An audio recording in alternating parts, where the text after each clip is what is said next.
네, 오늘은 인생의 때를 분별하는 삶에 대한 메시지입니다. 제가 전도서 3장 1절에서 11절의 말씀을 특별히 좋아하는데 그 11절의 말씀으로는 메시지를 한 적이 있었지만 이 전체를 다룬 적이 없어서 꼭 한번 해보고 싶었던 본문입니다.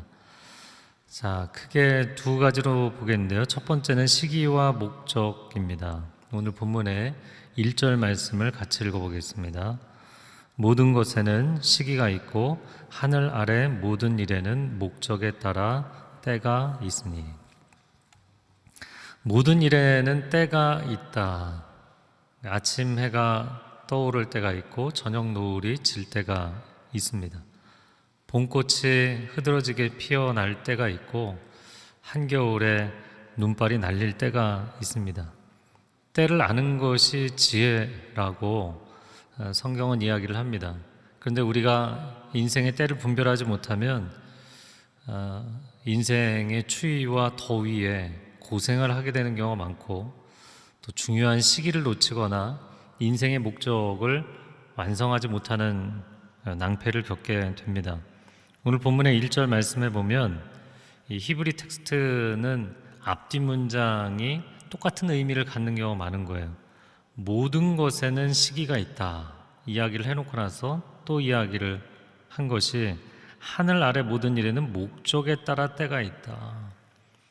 이 두 가지가 이야기하는 것은 결국에 시기와 목적은 상관관계가 있다라는 거예요. 즉 우리가 우리 인생의 때를 분별하는 것과 내가 지금 이런 인생의 이 목적을 이루는 것이구나, 이 두 가지 감각은 서로 연결이 되어 있다는 거예요.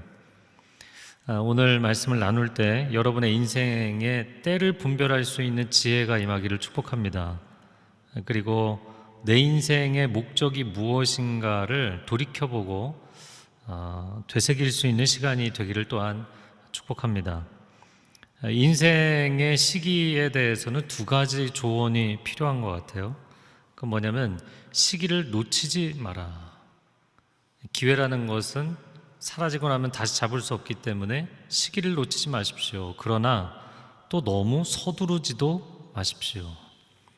이 두 가지 조언을 사자성어로 이야기를 한다면 첫 번째는 만시지탄입니다. 때늦은 후회, 때늦은 탄식이다 이런 뜻이죠. 가장 좋은 시기를 놓치고 후회를 하고 탄식을 한들 소용이 없다라는 뜻입니다. 만시지탄은 여러분 많이 들어보셨죠? 그 반대 표현이 발묘조장이라는 표현이 있습니다. 일을 너무 서두르다 보면 일을 망치게 된다라는 얘기예요.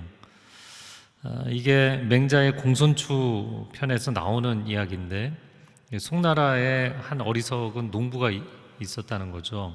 근데 이 농부가 모내기를 하고 나서 어느 날 자기 논에 나가보니까 다른 주변 이웃들의 논에 있는 벼보다 자기 밭에 있는 벼가 왠지 이렇게 잘 자라지를 못하는 것 같아요. 그래서 한참 고민을 했어요. 어떻게 해야 우리 논에 이 벼가 잘 자랄까? 그리고는 그 벼의 순을 잡아당기기 시작한 거예요, 하나씩. 그러니까 뽑은 거죠, 말하자면. 잡아당겨서 조금 당겨 놓으니까 꽤 잘한 것 같아요. 그래서 하루 종일 열심히 그거를 잡아당긴 거예요. 집에 돌아와서 가족들에게 내가 오늘 내 논에 나가서 하루 종일 이 벼의 순을 잡아당기느라고 너무 고생을 했다. 그랬더니 가족들이 놀래갖고 나가보니까 이미 논에 있는 벼들이 다 말라서 죽어버렸다. 그런 것이죠. 네, 재미가 없으신가요? 조급해한다고 될 일이 아닌 거죠. 조급해서 망친 거죠. 그런 바보 같은 짓을 누가 할까 싶지만 성경을 보고 우리 인생을 보면 이런 일은 다반사입니다. 모세가 40세에 동족을 구원하고 싶어서 애굽인을 쳐 죽였지만 그것은 아직 이른 때였죠. 80세에 하나님이 떨기나무 불꽃 가운데 그를 부르시니까 그때는 또 만시지탄, 주님 이미 때가 너무 늦었습니다. 자기 때가 아니라고 오해했죠. 사람이 인생을 살아가면서 자신의 때를 분별하기만 해도 얼마나 좋을까. 그것이 얼마나 지혜로운 것일까 생각합니다. 예수님이 2000년 전에 이 땅에 오셨어요. 왜 굳이 2000년 전 그 시점이었는가? 로마 제국은 인류 역사상 진정한 의미의 세계화를 이룬 첫 번째 제국이었어요. 자, 때와 목적은 상관관계가 있다라고 오늘 1절 이야기했죠. 그럼 예수님이 오신 시기는 예수님이 오신 목적과 상관관계가 있는 거예요. 예수님의 오신 목적은 복음의 세계화인 것이죠. 만민이 복음을 듣고 구원을 받을 수 있는 길을 열어놓으시는 것. 그래서 진정한 의미의 세계화가 됐을 때 딱 그 시점에 오신 거예요. 그뿐만이 아닙니다. 예수님이 33년의 짧은 공생애를 사시면서 예수님은 매 순간 당신의 때를 알고 계셨다는 거예요. 이게 예수님의 삶의 또 한 가지 놀라운 점이죠. 세 구절, 여러 구절이 있지만 세 구절만 한번 자막을 통해 보시면 요한복음 7장에 예수께서 이르시되 내 때는 아직 이르지 아니하였다. 그렇죠? 요한복음 21장까지 가니까 7장 아직 때가 되지 않았죠. 13장 1절 계속 보여주세요. 통자막 13장 1절에 6월절 전에 예수께서 자기가 세상을 떠나 아버지께로 돌아가실 때가 이른 줄 아셨다. 때가 이르렀다. 17장 1절, 지금 21장까지니까 17장이면 이제 바로 십자가 직전이에요. 아버지여 때가 이르렀사오니, 때가 딱 된 거예요. 아들을 영화롭게 하사 아들로 아버지를 영화롭게 하옵소서. 십자가를 영광이라고 해석하셨어요. 이유가 뭘까요? 당신이 오신 목적이기 때문이죠. 그리고 그 목적을 이룰 때가 되었다. 예수님은 언제 십자가를 지실지 때를 알고 계셨어요. 예수님이 유명세를 가지실수록 그분의 사역이 놀라울수록 지지자들도 늘어났지만 반대파들도 거세졌어요. 그리고 그 사이에서 3년이라는 공생애의 시간을 확보하시기 위해서 시간의 템포 조절, 강약 조절까지 하면서 3년 후에 십자가에 달리셨어요. 그렇기 때문에 예수님은 때를 분별하실 뿐만 아니라 때를 조절하기까지 하셨던 분이라 인생의 때를 분별하지 못하는 사람들이 너무나 안타까우신 거예요. 마태복음 16장 3절을 같이 읽어보겠습니다. 아침에 하늘이 붉고 흐리면 오늘은 날이 굳겠다 하나니 너희가 날씨는 분별할 줄 알면서 시대의 표적은 분별할 수 없느냐. 청기는 분별하면서 일기예보는 하면서 인생의 때에 대한 분별과 바로 앞에를 분별을 못하겠느냐. 네, 못합니다. 저희는. 그게 이제 저희 솔직한 대답인데, 여러분 인생은 어떤가요? 과연 나는 내 인생이 지금 어떤 시기를 지나가고 있는지 알고 계신가요? 지금 내 인생이 어떤 시즌이라는 걸 느끼고 계세요? 자, 두 번째는 그 시기에 내가 이루어야 할 인생의 목적이 무엇인지를 알고 계세요? 시기를 아는 것과 인생의 장기적인 목적 안에서 내가 지금 이루어야 될 단기적인 목적도 이 두 가지를 아는 게 중요한 거예요. 이건 사업을 할 때도 중요한 것이고 목회를 할 때도 중요한 것이고 개인 인생 경영을 할 때도 중요한 것입니다. 오늘날 세상이 다원화되다 보니까 시기에 대한 경계선들은 굉장히 많이 허물어졌어요. 그래서 요즘은 늦게 만학을 한다. 만학도가 있을 수 있지만 그럼에도 불구하고 학창시절에 만물이 모든 것이 신기하고 신비롭고 새롭게 느껴질 때 배움에 집중을 해야 될 인생의 시즌이 있는 것입니다.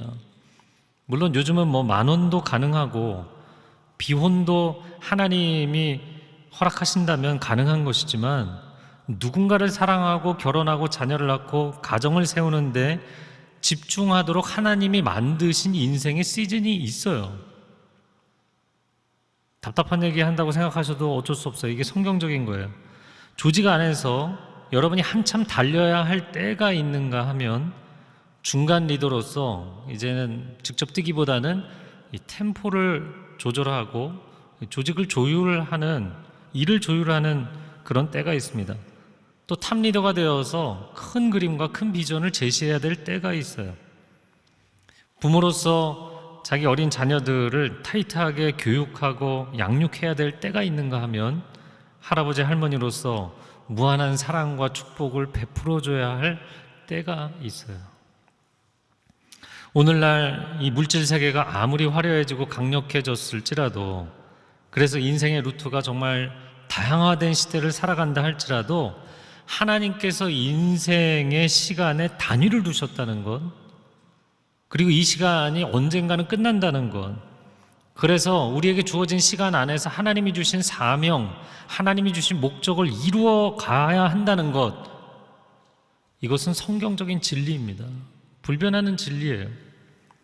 그래서 저와 여러분의 인생이 시간이라는 그릇에 목적이라는 내용물을 차곡차곡 잘 담아가는 그런 아름답고 멋진 인생이 될 수 있기를 주님의 이름으로 축복합니다.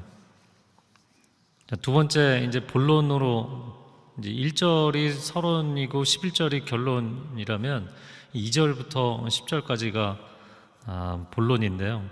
좀 내용이 많긴 하지만 하나씩 다뤄보겠습니다. 2절 말씀에 태어날 때와 죽을 때가 있다, 이렇게 되어 있어요.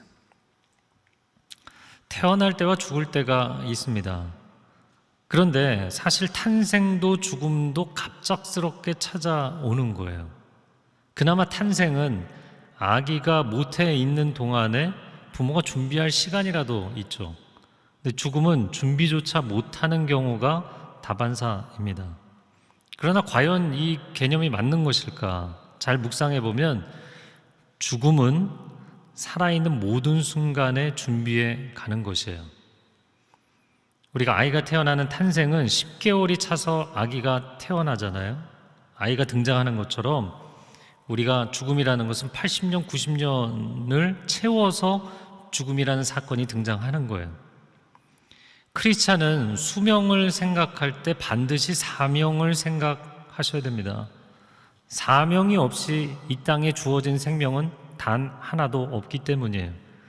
그래서 우리는 사명이 다할 때 수명이 다한다는 것을 고백할 수 있어야 됩니다. 그러므로 매 순간 사명에 매진하다 보면 이제 떠날 때가 됐구나, 이것을 깨닫는 시점이 오게 돼 있는 거예요. 그걸 나이도 많지 않은 제가 어떻게 아냐고요? 성경에 그렇게 인물들이 이야기를 하고 있어요. 여러분, 사도 바울처럼 사명에 매진한 사람이 어디 있습니까? 사명지향적인, 완전히 그냥 미션에 올인해서 살았던 사람이잖아요.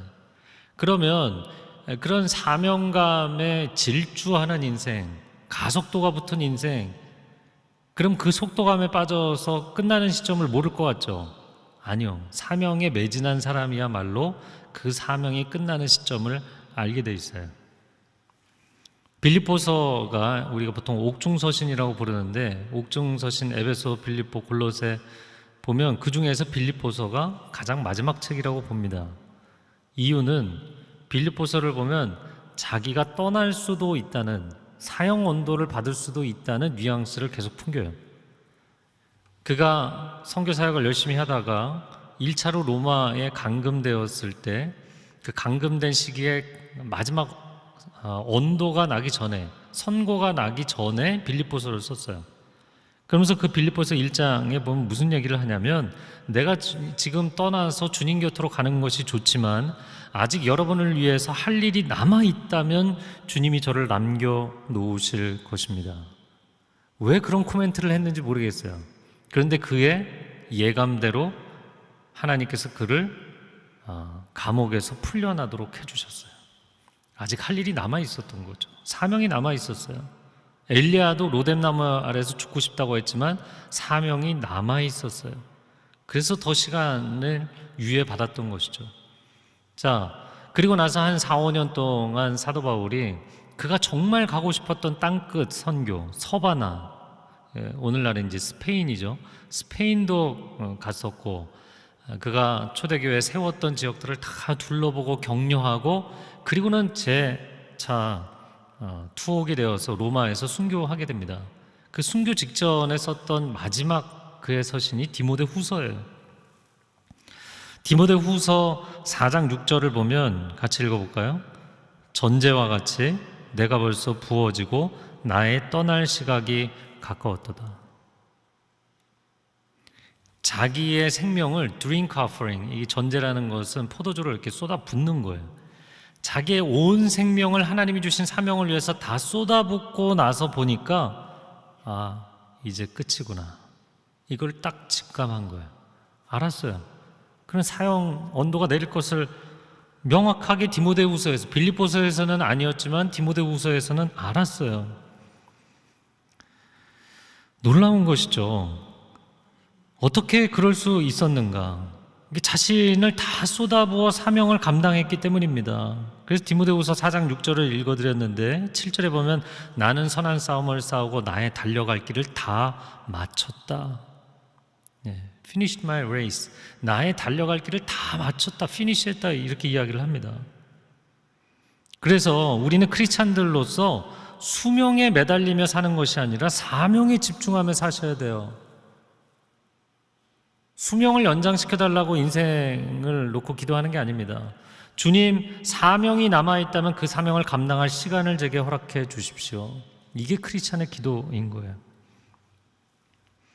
3절 말씀을 보면 죽일 때와 치료할 때가 있다.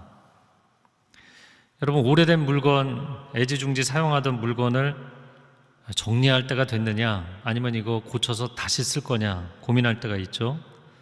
건물도 허물고 다시 세울 것이냐, 아니면 고쳐서 리모델링해서 쓸 것이냐 고민할 때가 있습니다.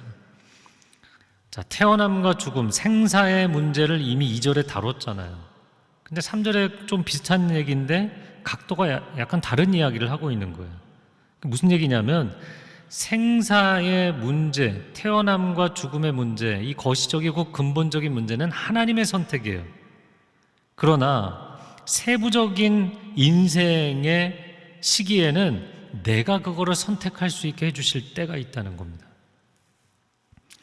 열심히 조직을 세워가야 할 때가 있고, 그렇게 한때 헌신했던 조직일지라도 해산시켜야 할 때가 있는 법이다. 열심히 매일같이 학교를 가고 친구들 만나고 열심히 공부해야 될 때가 있는가 하면 정든 교정을 떠나고 학교를 떠나야 될 때가 있는 거죠. 나의 열정과 재정을 다 쏟아부어서 사업을 일으켜야 될 때가 있는가 하면 자식같이 소중한 사업일지라도 더 큰 손실의 쓰나미가 오기 전에 스스로 내려놓아야 할 때가 있는 것이죠. 그때를 분별하지 못하기 때문에 많은 사람들이 부도와 또 자기의 인생, 가정, 함께했던 모든 사람들이 인생이 무너지는 일들을 경험하기도 합니다. 가장 근원적인 생사의 문제는 하나님이 결정하시지만 인생의 강론에 있어서의 생사의 문제는 당신에게 선택할 시간을 주신다는 거예요. 아직 생사를 선택할 수 있을 때, 당신이 선택할 수 있을 때 선택해야 된다. 사도 바울이 로마로 가는 길에 유라굴로 광풍을 만나서 모두가 살 소망을 잃어버렸던 적이 있어요. 마침내 배가 좌초되고 나서 배를 포기하고 모든 사람들이 헤엄쳐서 섬으로 상륙을 합니다. 군인들도 죄수들도 그리고 그곳에 상인들도 다 목숨을 건지는 장면이 나와요. 여러분, 인생의 결정적인 위기 상황에서는 생명을 포기할 것인가 배를 포기할 것인가의 경중을 따져야 될 때가 있는 거예요. 그런데 뱃사람이 배를 버린다는 것은 곧 자기 인생을 버리는 것과 같은 것이거든요. 평생을 사업을 한 사람이 사업을 내려놓는다, 그거는 자기 인생을 포기하는 것 같은 거예요. 그러나 아무리 저울에 올려놓고 경중을 따져도 당신의 목숨만큼 중요한 것은 없는 것이거든요. 그때는 배를 버리고 생명을 건져야 되는 거예요. 그러니까 배를 고치고 배를 붙잡고 있을 때가 아니라 당신의 생명을 건져야 돼요. 그래서 죽일 때와 치료할 때가 있다. 이거 건져서 어떻게든 쓸 수 있는 상황이냐, 아니면 아무리 소중해도, 생명처럼 소중해도 버려야 되느냐, 그걸 분별하는 지혜가 여러분에게 있기를 축복합니다. 4절 말씀은 울 때와 웃을 때가 있다. 이거 뭐 너무나 당연한 얘기 아니겠어요? 물론 인생에서 우픈 상황, 웃을 수도 없고 뭐 슬퍼서 울 수도 없는 애매한 상황들도 있지만, 울어야 할 때 울 줄 알고 웃어야 할 때 웃을 줄 아는 게 건강한 마음이고 지혜로운 인생인 것이죠. 제가 여러 번 이야기했던 건데 잠언 25장 11절에 보면 같이 읽어볼까요? 경우에 합당한 말은 아로새긴 은쟁반의 금사관이라. 그래서 내가 지금 이 상황이 어떤 경우인지 어떤 시츄에이션인지 모르겠고 무슨 말을 해야 될지 모르겠다 그러면 아무 말 대잔치를 하면 안 되고 침묵을 해야 되는 거예요. 그래서 침묵이 오히려 금이다 이야기를 하는 거죠. 때에 합당한 말과 감정의 표현도 굉장히 중요한 분별의 지혜라는 거예요. 장례식장에서 가끔가다 이게 지인을 만났을 때 뭐라고 말을 해야 될지 몰라서 안녕하세요 이렇게 인사하는 분들이 있어요. 지금 모두가 안녕하지 않기 때문에 모여있는 곳이 장례식장이에요. 장례식장에서는 무슨 말을 해야 될지 모르겠다 그러면 아무 말을 안 하시면 되는 거예요. 그냥 목례를 하시면 돼요. 정반대로 결혼식장에서 친구가 먼저 솔로 탈출을 한다고 우울한 표정을 하고 앉아 계시면 안 되는 거죠. 그때는 그 마음을 접어두고 마음껏 기뻐해주고 웃어주셔야 되는 거예요. 언제 울어야 될지 언제 웃어야 할지를 아는 분별력, 때에 대한 분별력, 감정에 대한 분별력, 언어에 대한 분별력. 여러분, 이웃의 기쁨이 만약에 나의 슬픔이 된다, 이웃이 슬퍼하고 있는데 내가 그거를 기뻐하고 있다, 여러분 이런 상황은 어떤 상황인가요? 크게 두 가지로 해석이 가능하죠. 첫 번째는 지금 내 인생이 너무 상처와 트라우마가 심하다, 내가 많이 아프다. 또 한 가지 케이스는 그 사람 자체가 역기능적인 인격을 가진 경우예요. 이런 걸 우리가 이제 반사회적 인격장애, 소시오패스라고 부르는 겁니다. 그런 기본 자체가, 마음의 파운데이션 자체가 어그러져 있는 사람인 거예요. 그러면 이런 사람들은 뭐 극소수지, 나는 해당이 안 되지 이렇게 생각하지만 우리가 이런 마음을 가질 때가 은근히 많다는 거예요. 가인은 아벨의 제사가 하나님께 기쁨으로 연락된, 아벨은 그 제사를 드리는 것도 기뻤고 하나님 받아주신 것도 기뻤어요. 그런데 그 아벨의 예배의 기쁨이 자신에게는 분노가 되었던 인물이죠. 사울왕은 마찬가지입니다. 다윗의 승전의 기쁨이 자신에게는 분노가 되었어요. 역시 예수님 시대에 구원받은 세리와 죄인들의 기쁨이 바리새인들에게는 진노가 되고 분노가 되었어요. 도대체 왜 그랬을까? 크게 두 가지로 볼 수 있는데, 너무 인생을 열심히 살다 보면 언제 웃어야 되고 언제 울어야 되는지에 대한 감각을 잃어버리는 사람들이 있어요. 또 한 가지는 너무 자기 인생에만 과몰입하면서 살다 보면 다른 사람, 곁에 있는 사람과 함께 웃고 함께 울 수 있는 건강한 마음을 잃어버리는 경우들이 많아요. 내 인생이 웃어야지 왜 네가 웃어? 이런 거예요. 내 인생이 울고 있는데 네가 웃어? 이런 걸 용납이 안 되는 거야. 너무 자기 본의가 강하기 때문에. 그래서 로마서 12장의 15절 말씀 한번 같이 읽겠습니다. 즐거워하는 자들과 함께 즐거워하고 우는 자들과 함께 울라. 이게 너희 몸을 거룩한 산 제사로 드리라, 이 로마서에서 우리에게 윤리적 실천을 강조하면서 12장에서 했던 아주 중요한 메시지입니다. 여러분 마음이 울고 싶을 때 편하게 울 수 있고 웃고 싶을 때 편하게 웃을 수 있는 건강한 마음이 되시기를 축복합니다. 여러분 마음이 건강하고 행복해야만 여러분 곁에 있는 사람을 행복하게 해줄 수 있어요. 이 웃고 우는 거조차 못하는 사람은 옆에 사람들이 힘들어지게 돼 있어요. 고통스러워지게 돼 있어요. 그래서 여러분의 감정이 건강하고 분별할 줄 아는 지혜가 있기를 바랍니다. 5절 말씀에 두 문장씩 써 있는데 거의 같은 의미예요. 5절의 하반절을 보면 품을 때와 멀리 할 때가 있다. 내 곁에 많은 사람들이 있는데 이 품어야 될 사람이냐 멀리 해야 될 사람이냐 분별이 필요하죠. 감독이 선수들을 볼 때 세 종류의 선수가 있다는 거잖아요. 아무런 신경을 안 쓰고 무관심한 선수들의 경우에는 가망성이 없다고 보는 거죠, 감독이. 감독이 이제 칭찬하는 선수는 잘하고 있는 거예요. 실력이 있는 선수입니다.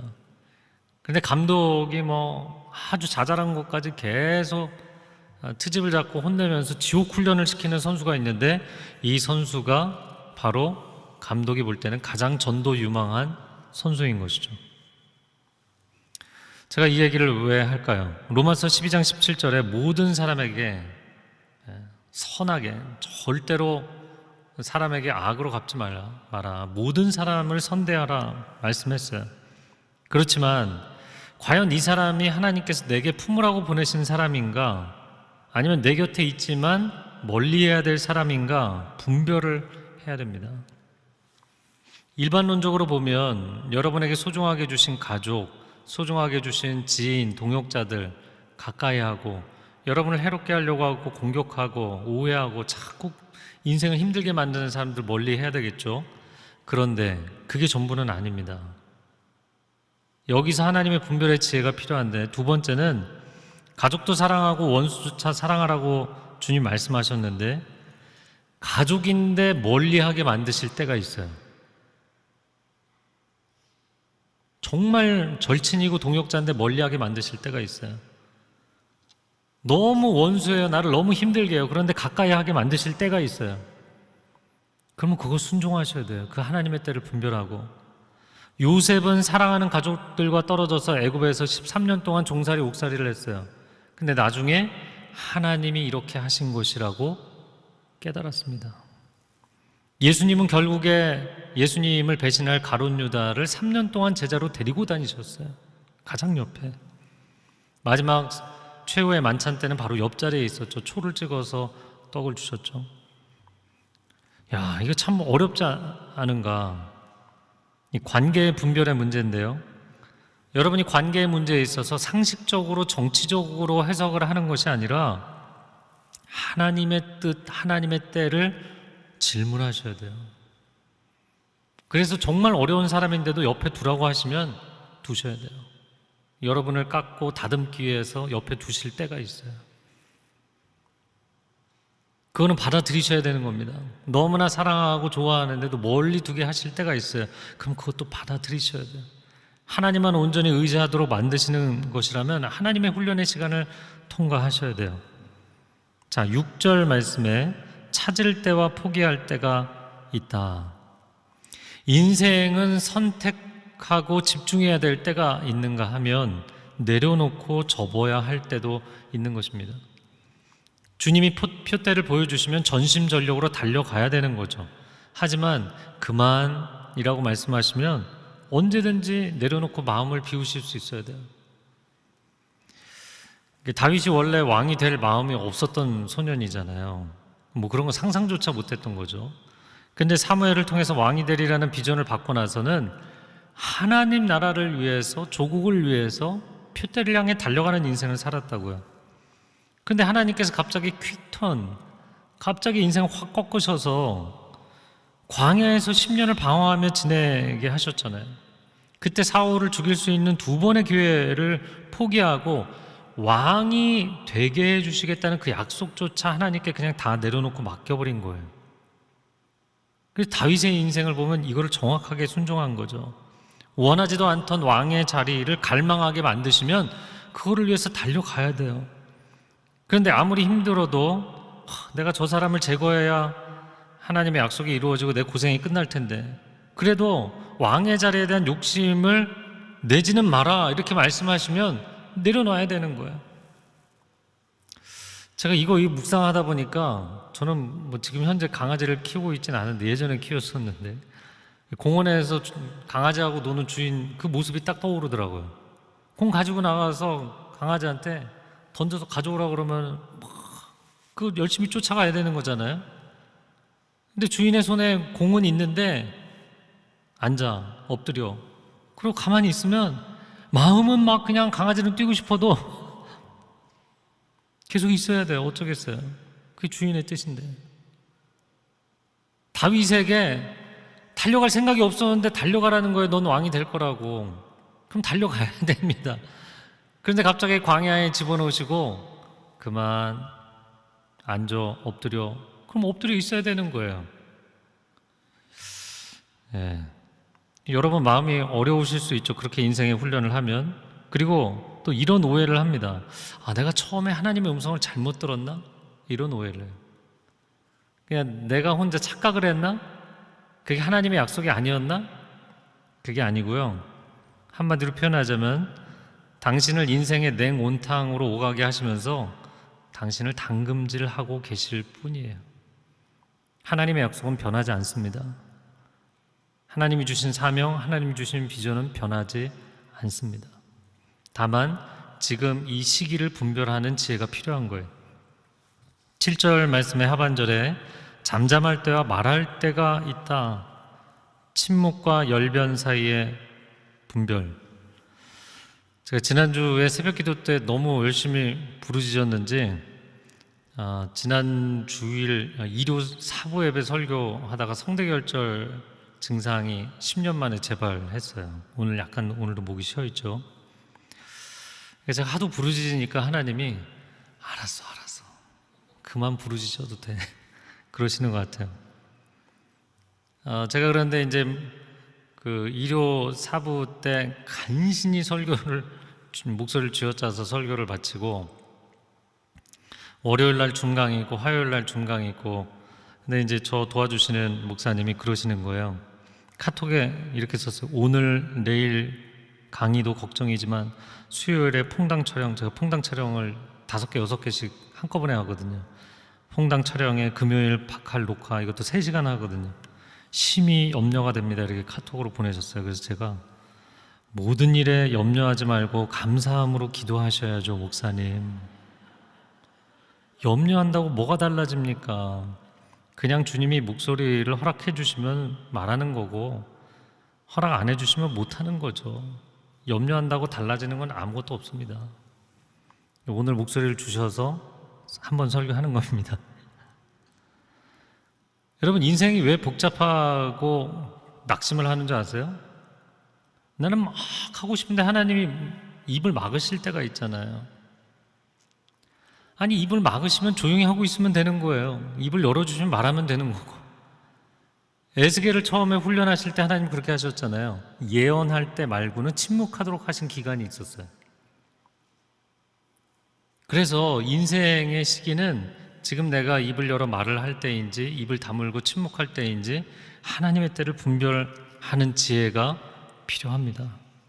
8절 말씀, 8절 하반절에 전쟁의 때와 평화의 때가 있다. 다윗이 골리앗 앞에서 담대히 싸웠죠. 그러나 사실은 사울왕이 다윗의 상대가 되지 않았어요. 그럼에도 불구하고 사울왕을 죽이겠다고 칼을 겨누지 않았다는 거예요. 시므이가 저주했음에도 불구하고 그것을 하나님의 경책으로 여기고 그냥 침묵했어요. 그래서 그의 말하자면 그 관계에서 전면전을 치르지 않고 평화를 선포한 건 잘한 겁니다. 하지만 그의 장자 암논이 자신의 여동생을 강간했을 때, 압살롬이 그렇다고 보복으로 암논을 살해했을 때 그 아들들을 훈육하지 않고 징계하지 않은 것은 잘못이었던 거예요. 아무리 사랑하는 사람일지라도 전쟁을 치러야 할 때가 있습니다. 아무리 미워하는 사람일지라도 평화를 유지해야 할 때가 있습니다. 여기 이제 어린 자녀들을 키우시는 부모님들은 다 이해하실 텐데요. 자녀들과 매일같이 전쟁과 평화 영화를 찍고 계시잖아요. 아닌가요? 그런데 만약에 매일같이 아이하고 전쟁만 찍고 있다. 그러면 그건 비인격적인 학대 관계로 치우칠 가능성이 있는 것이죠. 매일같이 아이하고 평화의 영화만 찍고 있다. 그러면 아이를 자기 멋대로 사는 망나니로 망쳐놓을 수 있는 거죠. 그래서 힘들어도 전쟁과 평화 영화를 같이 찍으셔야 돼요. 자, 9절과 10절을 같이 읽어볼까요? 시작. 사람이 열심히 일해서 얻는 것이 무엇인가? 내가 보니 그것은 하나님께서 사람들에게 주신 고통이었다.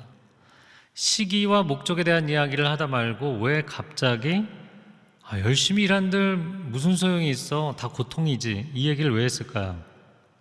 앞뒤 문맥을 놓고 보면 하나님의 때를 이해하지 못한 채 과욕을 부리고 과로해봤자 헛수고하는 짓이다.